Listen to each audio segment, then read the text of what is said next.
Thank you very much, Peggy. I just want to show my sign of respect because you're very important people, so I'll take off my hat.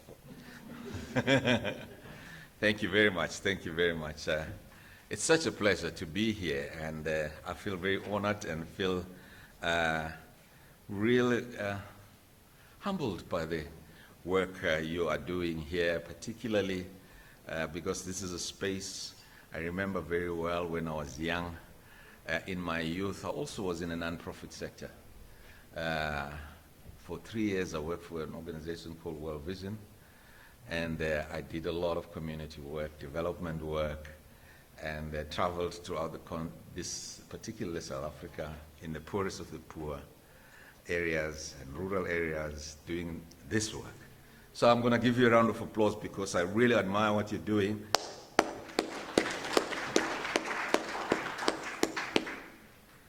And I also like to acknowledge Umama Grasha Mashel. I understand she's going to receive Life African Philanthropy Award for 2022 for the wonderful work that she's doing. You know, she's a mother of two nations, Mozambique and South Africa. And so she's truly deserved this kind of award. So let's give her a round of applause. Stand. She'll be receiving it in the evening for dinner, so please make sure you come for that dinner. Peggy will give you the details around how that's going to work. So let me start. Habari. Hey, Sanmonani. Molweni. Good morning. Goeiemorgen. Can I go on? Ligai. Awishi. Tobe. I'm just showing you how many African languages I can speak. I'm getting there. Let me just say thank you, Professor Moya. It is a privilege working with you, and I'll speak like a little bit of an elderly person. It's a privilege to have worked with a young person who is full of energy and passion and is committed to this continent.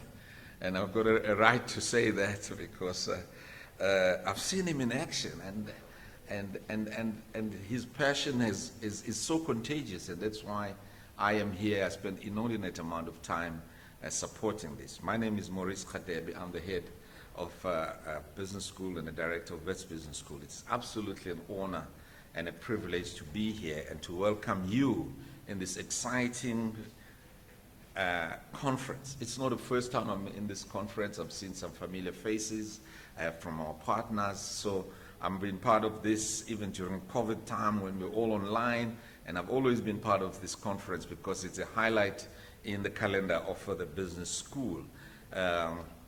COVID came. COVID is, by the way, the virus is still around. Let's not forget about that. There's never any pandemic that ever left this world.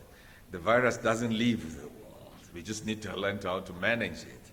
You can talk about HIV. There's a young lady here who's at HIV. The virus is still around. We need to manage it. So we can't talk about post-COVID era. We're talking about the new normal, how we to operate. So we are in that space now. And I think this conference captures it in its theme, and the theme of systems change in philanthropic practice. It really shows us that systems change. The reason why we currently have a hybrid conference, let me welcome all the online delegates that are here. It's a systemic change that has happened in the world. In South Africa, it was March 2020, when we had a lockdown and the whole systemic change happened. We work from home, we work from anywhere. And so it's always important that even in this philanthropic agenda, if we don't do it in a systemic way, we will not be able to defeat poverty, defeat unemployment, to defeat inequality, to defeat ignorance, to defeat diseases, to defeat wars in our continent. One of the leading person who's passionate about removing poverty, he used this expression which I like, and I believe that it is possible. And if you believe with me, you must say it. I want to ask you to have that. He said, one day, maybe in our lifetime, maybe not in our lifetime, but one day we will be able to lock poverty in a museum. Do you believe that? You have to believe it in order to do the kind of work that you're doing. What does that mean? It means one day we must be able to eliminate poverty to such an extent that our grandchildren and great-grandchildren, when you talk about poverty, they would really don't have a conception of what you mean. They have to go to the museum. Just like now, I mean, I've never seen these dinosaurs. I've got to go to a museum to see it. But they were here. So you've got to believe that we can defeat it, and the kind of work that you're doing in philanthropy is part of the contribution to defeat poverty. Because the scourge of poverty in our continent persists. It's very, very, very deep, and it's generational, which is can't continue to condemn future generation in this kind of a system. Therefore, we have to adopt a systemic approach and a systemic change. So I really applaud you again. I like applauding good things for choosing this theme of this nature. I'd like to really say the work you're doing here as delegates, the discussion you've had yesterday. I understand the conference was about academic, a conference where theory, papers were delivered here, which are looking at it from a theoretical perspective with the nature of poverty, the nature of philanthropy, how philanthropy can play a role in this world, how social investment can play a role in defeating poverty, and also crisis that happens in our continent. And these two, philanthropy and social investment, again, I had an fortune in my life to also be chief corporate social investment officer. Who's coming from who's played that role? Yeah, we come from a company. Yeah, I was actually in a way how my career evolved. It was amazing because it started in a non-profit sector, and I was working for an organization which obviously looked for funding and looked for funding from the companies and the multinationals, and one of the big organization in the energy industry was looking for somebody who's doing who's going to help them in their corporate social investment, and they're looking for a young officer, and that's how I entered my energy industry. And so, yeah, I've been on both sides of the fence, you know. On the table, I've been on the grant requesting side of the table, and also on the grant making side of the table. So I know both sides of this, and both of us need each other. So that is why we want to focus CAPSI. I like the CAPSI. It's philanthropy and social investment, and it's important to get both sides in this. I am particularly pleased with CAPSI, which is Center on African Philanthropy and Social Investment. It is one of our centers of excellence at Wits Business School that sets us apart as a business school. We're the only school in Africa to offer formal academic program and executive education courses in the field of African philanthropy and social investment. And I remember when I was in your role, there was no formal program. And I think it's important upon us to popularize this program, making sure that we advertise it, we tell as many people as possible, because in that way we can raise the capacity of the practitioners in all fields, whether they're in the private sector or whether they're in the NGO world or community organization or in the public sector and government, because all of us need to be equipped with skills and talents to be able to do this amazing and important work. Why we're supporting CAPSI particularly is because CAPSI since 2017 has been really an international hub of knowledge, record keeping, research into philanthropy. What it means for us as Africans, not as it's understood by the Western world, and the role in building a fair and sustainable, equitable future for all Africans.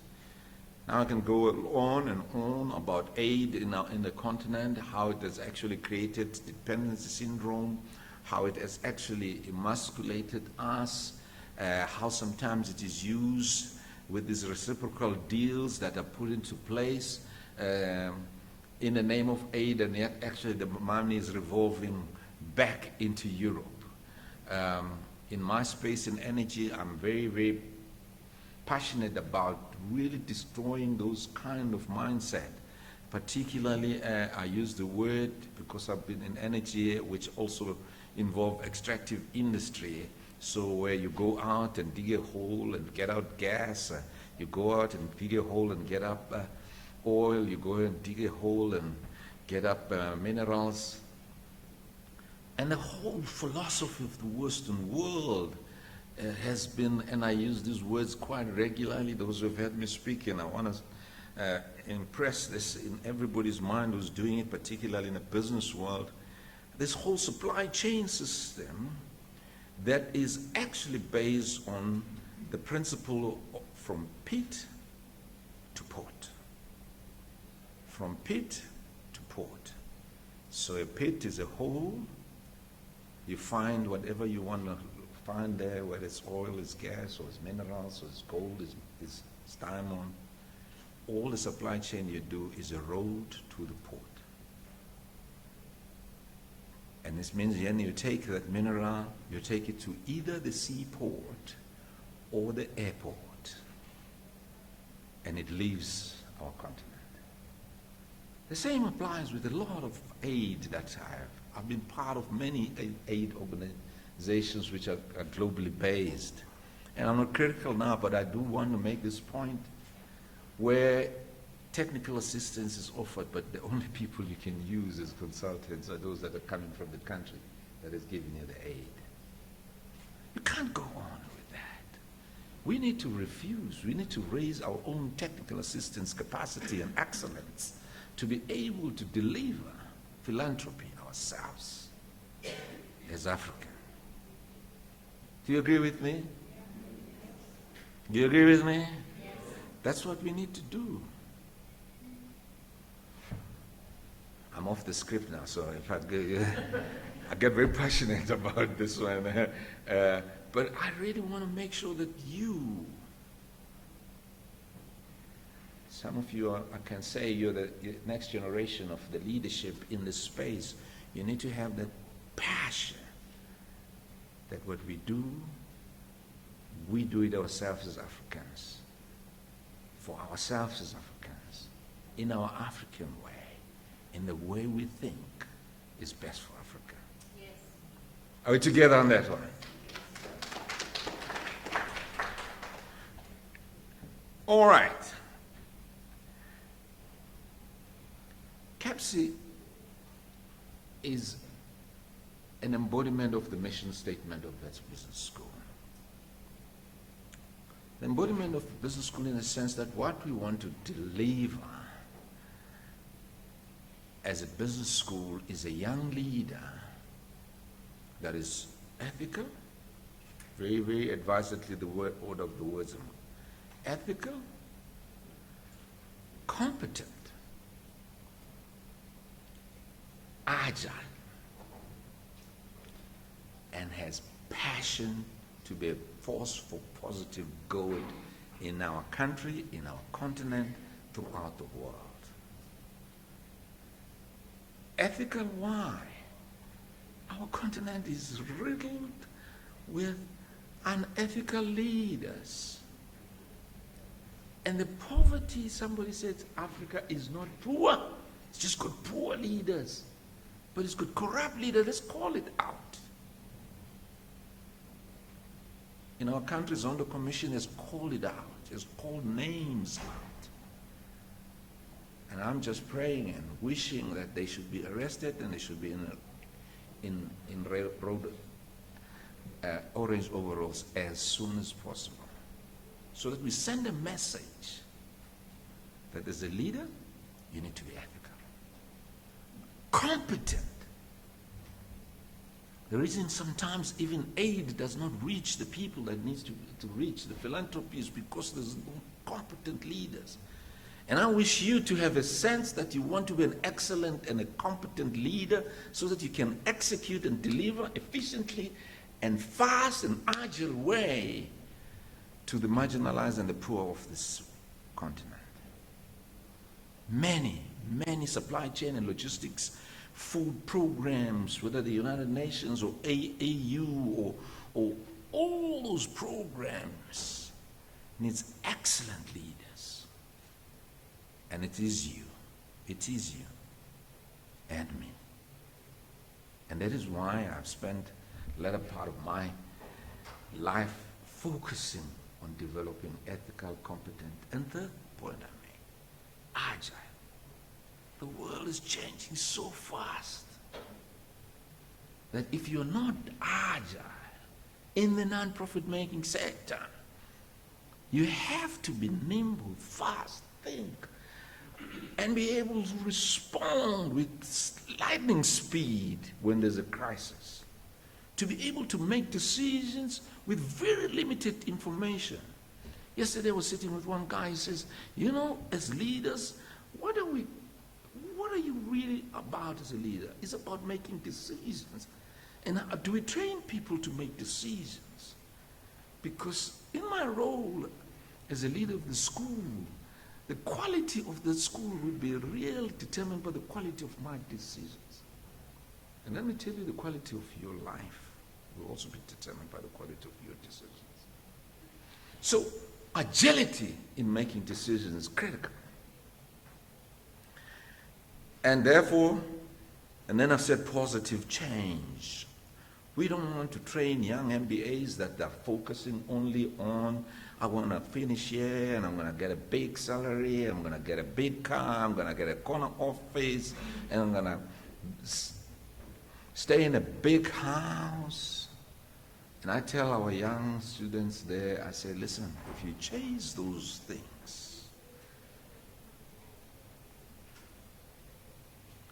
because let me tell you, there'll always be somebody who's driving a better car than you, that's for sure. There'll always be somebody who's got a better car than you, that's for sure. There's always, and I'm telling this to the MBAs, there's always somebody who's got a better title than yours. There's always somebody who's earned a better salary than yours. So if you chase that, you enter a race which we call a rat race. The sad part is that even if you win that rat race, you remain a rat. You can't afford to reduce yourself into a rat. And I want you to communicate this message to our young people. You are closer to them. I remember when I was doing this work that you are doing as a corporate social investment officer or as a community field officer, I was very close to young people. And I want you to communicate that message. So that is why we're supporting CAPSI. We do this through empowering education, relevant research, impactful public discourse like this one's. And everything that we do is based on the principles of critical thinking, innovation, and sustainability. I do not need to remind you, one of you, the themes of this conference is sustainability. There's never been any time in this world that we faced an existential threat as mankind. And climate change is one of those existential threats to all of us. I used to think, because I spent a lot of time traveling over the world, you know, when you're in a multinational the way I used to be, we spend a lot of time outside this country area. I used to see only floods in India during the monsoon rains. And I thought they'll never come to our South Africa. But we were shocked in KZN when we saw those floods. Now, I'm in energy industry. Some of you know that there's a refinery in Durban called Supref. How many of you came to KZN? It's a refining capacity. It's a massive, big refinery. Those floods actually flooded the refinery to roof high. And you know that if water just gets into your car's engine, how it destroys it.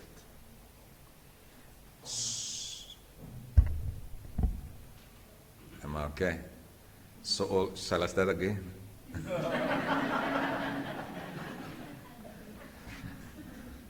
Discover a meeting when I'm finishing a mistake when I'm finishing my speech. I'm finishing now. I'm passionate about this thing, so Professor Moya, don't invite me to come also speak to this again. I was telling you the whole refinery is dead now. It's going to cost billions of rand to fix it because of floods. We've never seen that. So let's stop the debate about whether science is right or not. Let's just get on with the work of sustainability. KFC is also aligned with our vision and a mission. We share the passion for our continent and a sense of agency to find solutions to issues that threaten our sustainability. And this conference has come at a very opportune time in our history as we grapple with life after COVID, as the world struggles with understanding and manage massive changes of climate change, and this war that has just come out of the blue and had huge impact in terms of food shortages, supply chain disruptions, and Ukraine and Russia. The impact is amazing. Some of us who are involved in business, we just can feel it. Things which we were able to order them and deliver them on time are not there. You go into the shelves of the stores, nothing is there. And food security is threatened. So we're grappling with all these changes, but let's continue with our work of research, education, and these conferences where we grapple with these questions. This conference brings together leading academics in the sector, and this program is focused on technology and also on young people. I've already made a lot of my views on young people, technology, and transformation of our continent. I wish to thank you, Prof Moyo, and our partners for collaborating with us as WPS. We have full support. We're giving you full support. I personally, as the head of the school, you've got my full support. Let me thank and pay tribute to our partners, Trust Africa, Southern African Trust, Higher Life Foundation, African Philanthropy Forum, African Philanthropy Network, East African Philanthropy Network. Let's give them a round of applause. Together, as academics, experts, thought leaders, and practitioners, we can make a profound difference to sustainable growth and development of our continent. Asante sana. Thank you, Ngiyabonga. Enkosi, relevant.